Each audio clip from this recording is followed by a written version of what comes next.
seterusnya adalah untuk Dr. William Keith Lindsay. Doctor, can you hear me?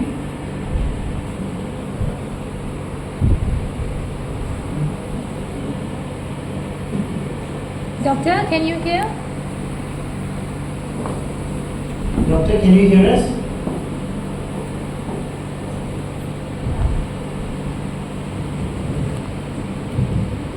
Hello, doctor. Hello? Hi, Doctor. Hi, Doctor. This is Satya. Yes. Are you talking to me? Yes, I am, Doctor. Oh, okay. First and I couldn't foremost, quite hear what you're saying. Doctor, thank you so much for joining us today. Thank you very much for joining us today. It is much appreciated. Okay. You're welcome. I'm happy, yes.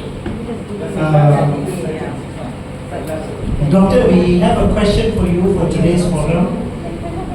As a Okay.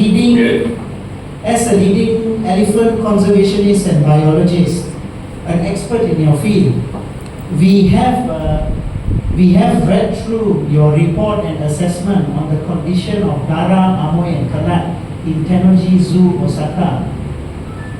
In particular, Doctor, the question that I would like you to answer is this. It has been said by the local authorities, in particular the NRES Ministry of Malaysia, the National Resources, Environmental and Sustainability Ministry, that, and especially Taiping Zoo itself, that this zoo-to-zoo deal is in fact part of a larger arrangement that they have in place to promote the conservation of elephants. My question to you is, does a zoo-to-zoo transfer really help with the conservation of elephants? And is this really a valid basis for elephants to be transferred from zoo to zoo? You're asking me if a zoo-to-zoo transfer is what, beneficial for the elephants or for conservation? Yes, for conservation, is it beneficial from a conservation perspective? As that is the very basis on which Zoo Taiping has claimed this entire transaction was put in place to promote conservation. Okay. Keeping elephants in zoos, foreign zoos, out of their natural range has nothing to do with conservation. It has no contribution to conservation whatsoever. The elephants will never return to their natural range, and essentially they're lost. They're gone. Unless they return to their native country, there will be no contribution to conservation. In your expert opinion, Doctor, based on your report and assessment, do you think that Dara, Amoy and Kalat are, as the authorities claim, in a good state physically and mentally, or are they suffering in Tennoji Zoo?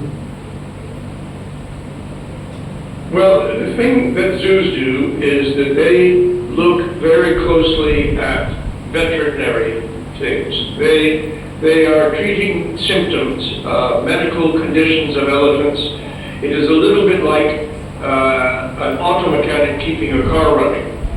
But they don't look at the holistic, the big picture. They don't look at the biology of the elephants and their mental state. And there are the so-called 5-domain concepts of welfare. And 2 of those are the ability to express natural behavior and mental state. Just giving them enough food and keeping them alive is not good enough. You know, it's just having the animals alive, but their mental state and their ability to express natural behavior is completely lacking in zoos. And especially the small zoos, and this zoo in Osaka is a tiny zoo in the middle of a noisy city. And the elephants are definitely suffering constantly with the sound coming at them. They cannot move around, they cannot make any choices about their food or who they will spend time with or when they go indoors and outdoors. So their well-being is completely compromised. Thank you, doctor. I have a follow-up question. Now, if we were to actually aim for conservation, if that truly was the objective, in your expert opinion, what would be the best way to ensure conservation of elephants in Malaysia, just to ensure that incidents like this will not happen again? What would be the best path to take for conservation? Well, I mean, the move from Malaysia, and although it's said to come from the Taiping Zoo, I believe they were born in the wild and lived in the sanctuary for most of their lives. So, in those conditions, they can have many of the freedoms that elephants need. Living in this zoo in a city in Japan contributes nothing to elephant conservation in the world or in Malaysia, and is only about entertainment for people in Japan. So the other thing is that it has been established that advanced animals like primates, apes, and other primates, whales and dolphins, cetaceans, and elephants, when they are kept in sterile, unstimulating conditions, they can actually suffer permanent brain damage. Parts of their brains are reduced in size and function. And the longer they spend in those conditions, the worse it becomes. Elephants that I have personally experienced coming from zoos and going to sanctuaries, either in North America where they have a big area, or even in Asia, Asian countries where there are still good sanctuaries, even if they're small, that the elephants get to make a choice. Those elephants have got personality problems from the captivity that make them unhappy, nervous, unable to get along with other elephants. This lasts a long time after being in a zoo, but it can be improved over time, over the years, if they're in a good sanctuary. The opportunity exists now to get these 3 elephants back from Japan before they suffer this kind of damage to their minds, and so I think it's quite urgent that they are returned to Malaysia for that reason. Thank you for that, doctor. It would have been great to see what would have been the response of the Taiping Zoo, the Taiping Municipal Council, and the NRES Ministry in respect of the fact that really this entire exercise in transferring the 3 elephants was based on a faulty premise. And we would have loved to see their justification, but unfortunately they have not turned up today. Yeah, well, I mean, I'm not catching everything you say, but I think that the zoos, if one zoo is talking about another zoo, they're talking zoo language, and the language is that of looking at the symptoms, are the animals alive, are they fat, are they walking? You know, this is scratching the surface. If you have someone in a hospital who's suffering from some condition, you don't expect them just to be breathing and eating. You expect them to be walking and engaging in life and enjoying life. And this is not what happens with these elephants and zoos. You know, if they're gaining weight, this is not a big win. You know, if they're standing, shaking their head back and forth like this for hours, this is psychological damage that these animals are having. Understood, doctor. So really, my takeaway is that elephants not only suffer mental trauma, but actual damage to their brains as well as a result of captivity. There's really no substitute for their natural environment. There's no possibility for elephants who live in zoos to have any kind of positive life. And it's a one-way ticket to a life of damage and suffering.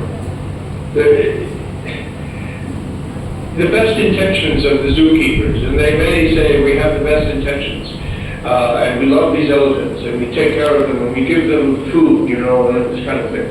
It is not enough at all. These are complicated, intelligent animals who, in the wild and even in sanctuaries, live in social connections, networks with other elephants, and they make decisions about their lives.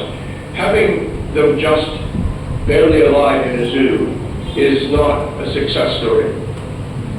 Thank you, Doctor. I have one more question for the rest of the panelists, and we will then open the floor for some questions, so do bear with us.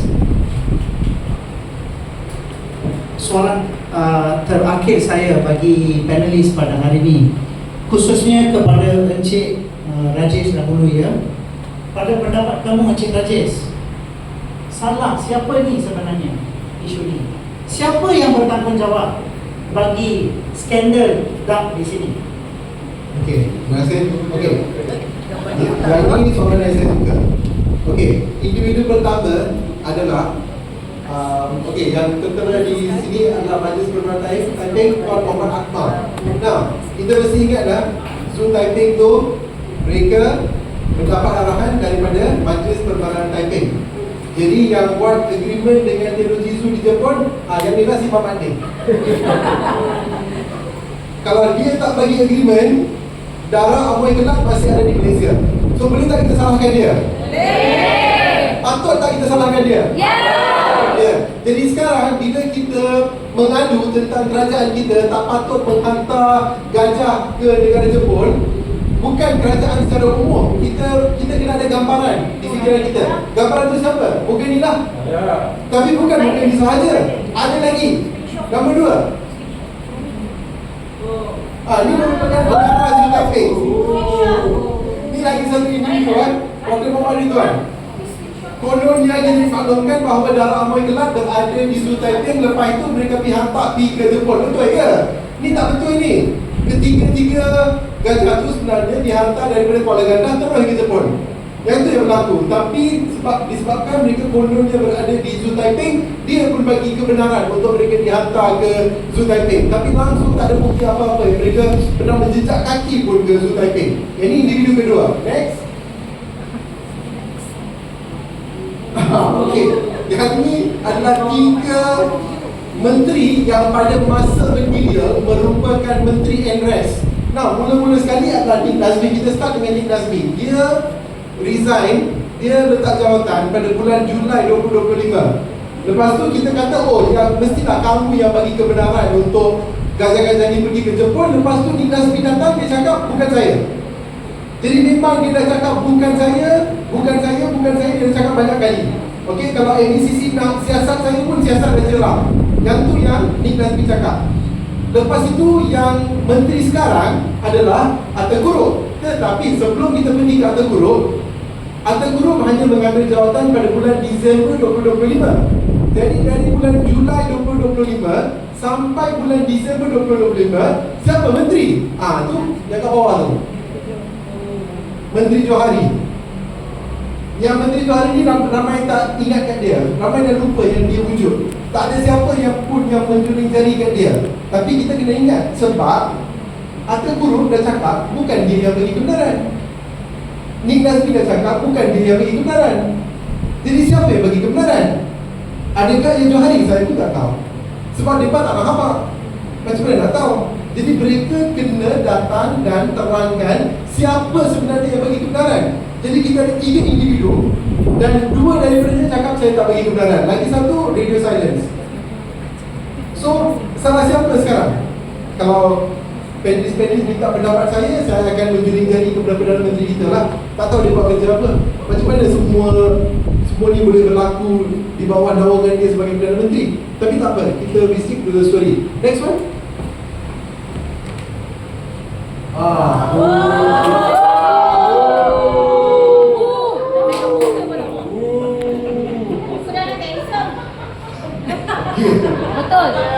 Betul. Saya rasa Handsome pun. Dia apa kelompok? Dia apa kelompok? NECC siasat dia. So Sebelum Encik Rajis teruskan, saya rasa ada ramai yang juga ada tengok ada lagi isu dengan gajah sekali lagi ya, di mana satu gajah digunakan untuk perkahwinan. Saya beritahu. Dia hadir. Dua. Okey. Yang tertera di sini saya rasa semua orang tahu dia. Okey. Ini merupakan kadir.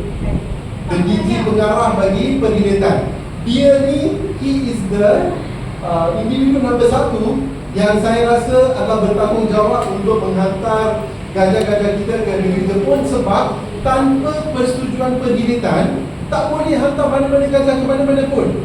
He is the first person who must give approval. Tanpa approval dia, definitely 100% tak boleh hantar mana-mana gajah ke mana-mana. Semua perkara-perkara berkaitan dengan haiwan liar di Malaysia, dia yang bertanggungjawab. So it is impossible untuk gajah kita pergi ke negara Jepun tanpa kebenaran dia. Now soalannya, kenapa dia bagi kebenaran? Ni adalah gajah kita, tapi dia bagi kebenaran untuk gajah kita dihantar ke luar negara. Adakah dia bagi jawapan? Tidak. Adakah dia bagi penerangan? Tidak. Semua duduk diam saja. Sebab kita yang tanya soalan, mereka duduk diam. Kenapa mereka duduk diam? Sebab mereka tak ada jawapan yang munasabah. Itu sebabnya mereka semua duduk diam. Itu adalah ulasan saya terhadap individu ini.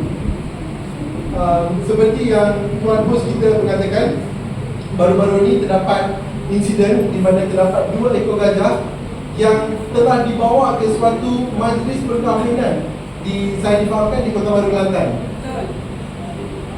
Dan macam mana mereka boleh ambil gajah dan guna untuk majlis perkahwinan? Adakah mereka menyewa gajah ni? Kalau macam ni, tiap-tiap kali kita ada majlis, kita boleh sewa kan? Does it make sense, masuk akal kan? Lepas tu, bila netizen semua buat bising, dia buat satu statement, perkhidmatan buat statement. Oh, kita bawa gajah tu ke satu program madani di Kota Baru. Tu bohong kat siapa? Ingat kita bodoh ke? Kita tengok dengan mata kita sendiri. Ini majlis perkahwinan. Ada pengantin. Kira-kira gagak. Saya bilang dia datang juga, tapi saya pun tak tahu. Itu netizen tolong berikan verifikasi adakah dia hadir ke tidak. Ada. Okey, so lepas tu terdapat video dan gambar dan sangat-sangat jelas terdapat pengantin yang duduk di atas gajah, raja sehari, 2 ekor gajah. Dan lepas tu isu berkenaan dengan perkahwinan langsung dia tak cakap, diam aja. Dan apa yang Perdana Menteri kita buat? Nothing. Apa yang Menteri Andres buat? Nothing. Dia sedang bermaharaja lela sebagai pengarah perkhidmatan. Memang tidak boleh diterima. Kita tak akan duduk diam. Berapa lama lagi kerajaan kita nak duduk diam? Kita dah timbulkan isu ini berulang-ulang kali, tapi kerajaan kita macam buat bodoh je. Bagi jawapan, bagi ulasan, bagi penerangan pun tak masuk akal. Penerangan apa? Siapa kan? Kadiang. Kejap, jangan pelik. Kita kena reset the circuit breaker. Kejap ya.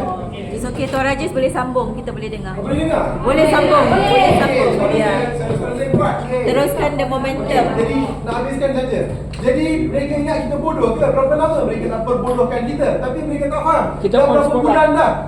Dan kita tidak akan berhenti. Lampu. Kita tidak akan diam.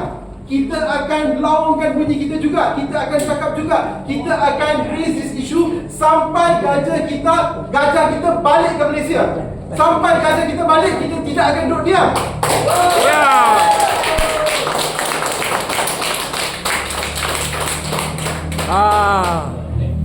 Okey, kejap kita tunggu elektronik balik. Saya nak cepat.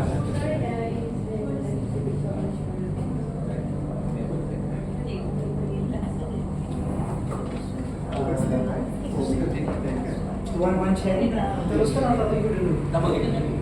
Kita dulu ya.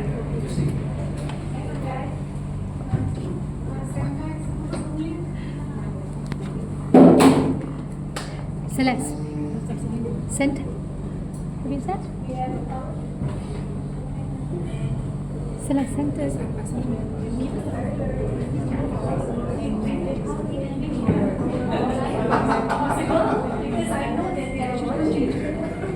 Kosong kursi kan.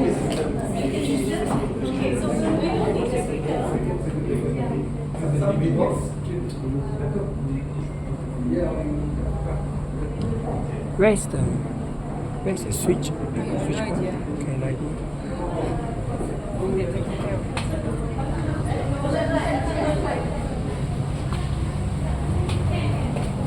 di mana? The zoom link, please.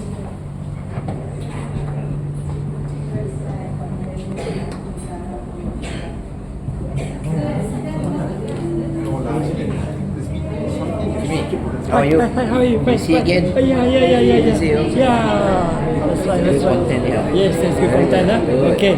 Wow, alright, okay. Yay! Okey lah, bukan TNB yang potong lah. Ah. That's because you tayang that photo too long. Ah,